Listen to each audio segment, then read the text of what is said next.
भारत की वायुसेना की स्थिति आज एक गंभीर मोड़ पर है। हमारे पास फाइटर स्क्वाड्रन की संख्या लगातार घट रही है और यह चिंता का विषय है। लेकिन इस संकट का समाधान एक बहुआयामी रणनीति में छिपा है, जिसमें राफेल, एलसीए, एएमसीए और सू-57 जैसे विमान शामिल हैं। राफेल, जो कि एक अत्याधुनिक लड़ाकू विमान है, हमारी वायुसेना की ताकत को बढ़ाने में महत्वपूर्ण भूमिका निभा रहा है। इसकी मल्टी रोल क्षमताएं, जैसे कि हवा से हवा में लड़ाई, हवा से जमीन पर हमले और जासूसी, इसे एक अद्वितीय विकल्प बनाती हैं। राफेल की तकनीक और उसकी क्षमता हमें न केवल अपने प्रतिकूलों के खिलाफ मजबूती देती है, बल्कि यह हमारे पायलटों को भी उच्चतम स्तर की प्रशिक्षण और अनुभव प्रदान करती है।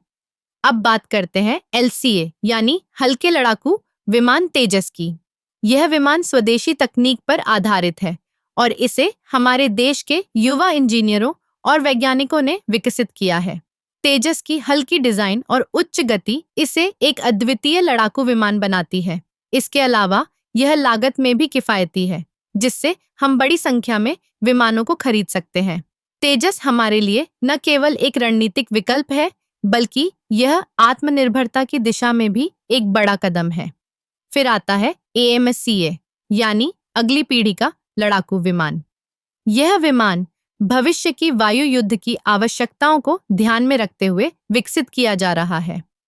इसकी स्टील्थ तकनीक और उन्नत सेंसर इसे दुश्मन की रडार से छिपने में मदद करेगी। एएमसीए का विकास हमें न केवल तकनीकी रूप से सक्षम बनाएगा, बल्कि यह हमारे वायुसेना की ताकत को भी कई गुना बढ़ा देगा। और अंत में सू-57, जो कि एक रूसी लड़ाकू विमान है। इसकी अद्वितीय क्षमताएं और तकनीकी विशेषताएं इसे एक शक्तिशाली विकल्प बनाती हैं। सू-57 की स्टील्थ और मल्टीफंक्शनल क्षमताएं हमें एक नई रणनीतिक ऊंचाई पर ले जा सकती हैं।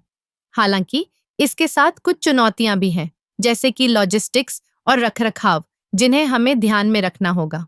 इन सभी विमानों के संयोजन से हम अपने फाइटर स्क्वाड्रन की कमी को पूरा कर सकते हैं।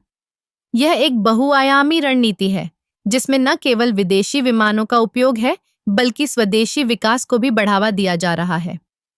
हमें इस दिशा में तेजी से आगे बढ़ना होगा, ताकि हमारी वायुसेना हर स्थिति में तैयार रहे।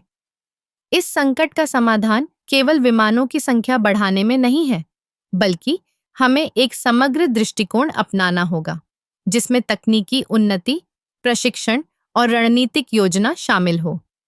यही समय है कि हम अपनी वायुसेना को एक नई दिशा दें और इसे भविष्य के लिए तैयार करें।